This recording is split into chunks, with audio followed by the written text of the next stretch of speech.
देखेंगे कि एक स्टूडेंट को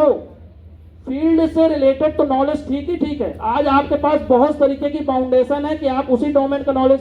गेन कर सकते हैं, लेकिन यदि हम गुरुकुल के पैटर्न की बात करें तो वहां पे ऐसा कोई फाउंडेशन नहीं था। वहां पे यदि कोई शिष्य गया है तो उसको वेदों का भी नॉलेज दिया जाता था, उसको साइंटिफिक नॉलेज भी दिया जाता था। हमारे यहाँ ऑब्जर्वेटरीज रही हैं, अलग अलग आश्रमों में वेधशालाएं रही हैं जहाँ पे हम एस्ट्रोनॉमी का भी नॉलेज देते थे, हम फिजिक्स का भी नॉलेज देते थे, हम आर्चरी भी सिखाते थे। जीवन के हर कौशल और हर स्किल को सिखाने का जो काम था हमारे एंशिएंट गुरुकुल में होता था, जो हमारे यहाँ पूरा गुरुकुल का पैटर्न रहा है। और उसी तरीके के पैटर्न को हमने अपनी एनईपी 2020 में अपनाया है, जिसमें हमने मल्टी डिसिप्लिनरी अप्रोच को भी अपनाया है और इंटर डिसिप्लिनरी अप्रोच को भी अपनाया है।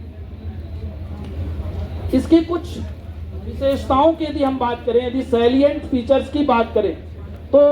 एक तरफ जो कल्चर है और जो रिलीजियस नॉलेज है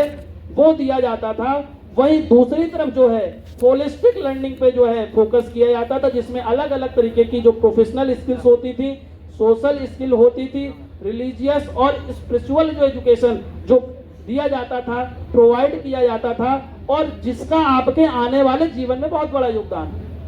क्या इंपॉर्टेंस है जो हम आज मोरल वैल्यू की बहुत ज्यादा बात करते हैं।